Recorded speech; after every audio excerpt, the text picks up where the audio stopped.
What's up, you sweaty nerds and greasy degenerates? Topaz's light cone and her character preview just dropped on the Honkai Star Rail official Twitter, so I thought it'd be a great idea to go over it with you guys because now we have confirmations on what her kit will be and what her light cone will be on release. So let's just dive straight into the video so we can get right into this thing. Alright, so if you're on the Honkai Star Rail official Twitter and you click the link, it will take you to the Hoyo lab where we can check out her character preview. So let's go straight into the traces because this is exciting. There's a lot of really good stuff here. I'm really happy to see this. This is going to be so good for her character. The first trace we're looking at, when Topaz uses her basic attack to deal damage, it will be considered as a follow-up attack. This is going to be so good for Topaz. Oh my god.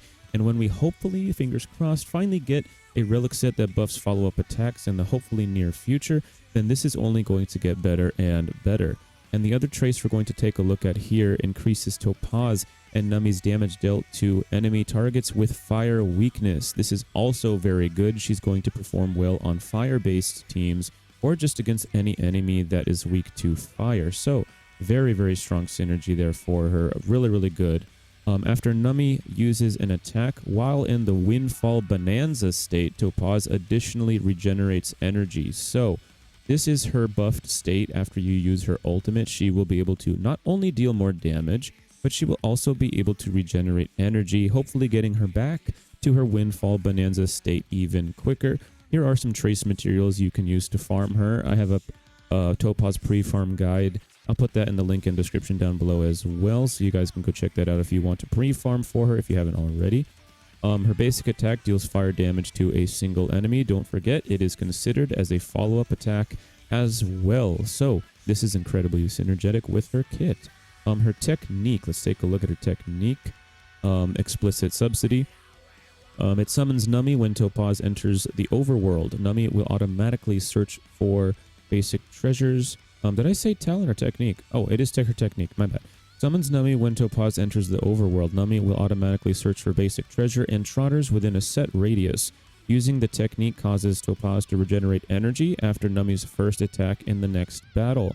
After using her technique and winning a battle in the overworld, if Topaz is still in the team, a small amount of additional credits will be awarded when obtaining credits. There is a max limit to the number of additional credits that can be earned per day. After using the technique and defeating an enemy in battle within the simulated universe, a small amount of additional cosmic fragments will be rewarded, and there is a small chance of obtaining a random curio. So I'll admit, when I first started looking at her technique, and I made a video where I did kind of say that I wasn't sure how I feel about her technique. I wasn't sure if it's going to be that strong. I'm not going to lie. In terms of combat, it's not going to be all too powerful, except for maybe this energy regen and the fact that her energy apparently doesn't use technique points. So if you literally don't even have any technique points, don't worry, you can still use this whenever you want. So this is going to be really awesome for whenever you're looking for those warp trotters in the overworld, trying to get those 60 jade out of those warp trotters. You don't have to go around looking for them. You can just slap Topaz on your team and go get them instantly. I actually have to say I kind of underrated this technique at first, and then I realized how good it will be and how much time it will save. If you're farming in the overworld, you're going to get more credits. You know, in Simulated Universe, it's going to have bonuses as well. I kind of have to take back my original statement on her technique. It is better than I originally thought for convenience sake. Now, let's take a look at her talent, which is a pretty big talent here. Summons Nummy at the start of battle. Nummy has a certain initial speed and will launch follow-up attacks when it takes action. It also will deal fire damage to a single target if in the Proof of Debt state. When enemies afflicted with Proof of Debt receive an ally's follow-up attacks, Nummy's action is advance forward. The action advance forward effect cannot be triggered during Nummy's own turn. When Topaz is downed, Nummy will disappear. So in the special programming also found out that when at the start of battle, Proof of Debt should automatically be applied to a random enemy target as well. And if you use her skill, you can also change the target. So she'll be able to get like follow-up attacks and advance Nummy's actions forward using follow-up attacks. So she synergizes well with other follow-up attack characters, but follow-up attack characters aren't necessary for her. It's just a synergy that can exist with her talent.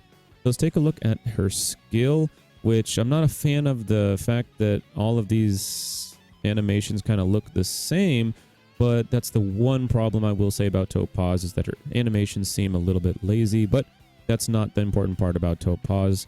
Her skill inflicts a single target enemy with a Proof of Debt status, increasing the damage it takes from follow-up attacks.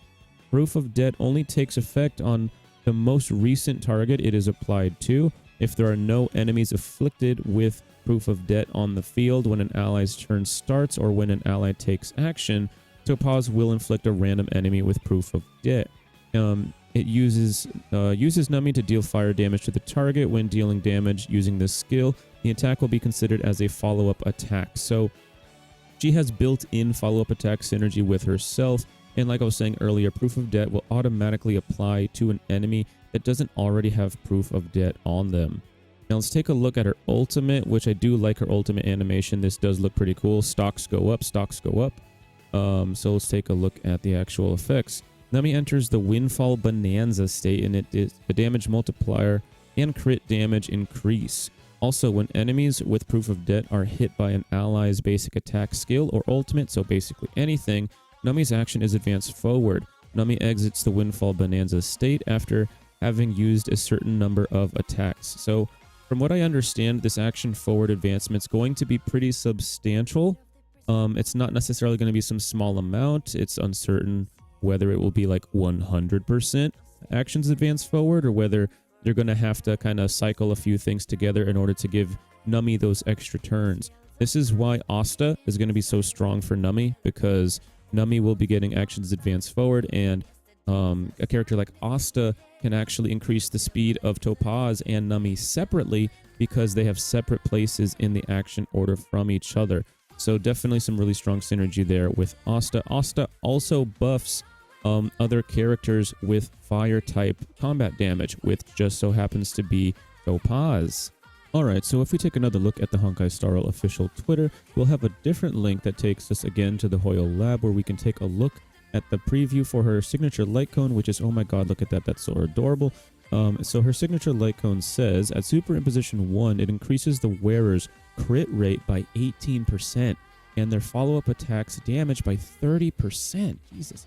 After the wearer uses a follow-up attack, apply the tame state to the target, stacking up to 2 stacks. When allies hit enemy targets under the tame state, every tame stack increases the crit damage dealt by 12%. Jesus, this is a really darn good cone. That's at Superimposition 1. It doesn't seem like we have other superimposition values here.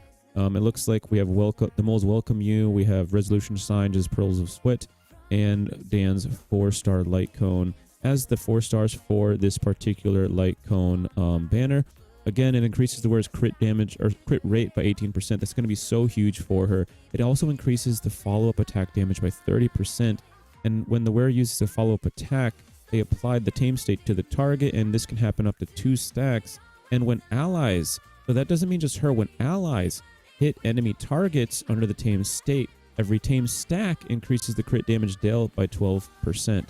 So this is really, really strong, and allies can basically cause this to happen as well. So this is really good for her. I can't believe how strong of a synergy this is. A lot of people are probably going to want to pull this if they're maining her. Alright, so let me know if you're pulling for Topaz's fine ass, or if you're going to be skipping till 1.5. If you found this information helpful or informative in any way, shape, or form, please consider leaving a like and subscribe. If you do, maybe Topaz will let you touch your butt. Anyways, I'll catch you next time. Peace out.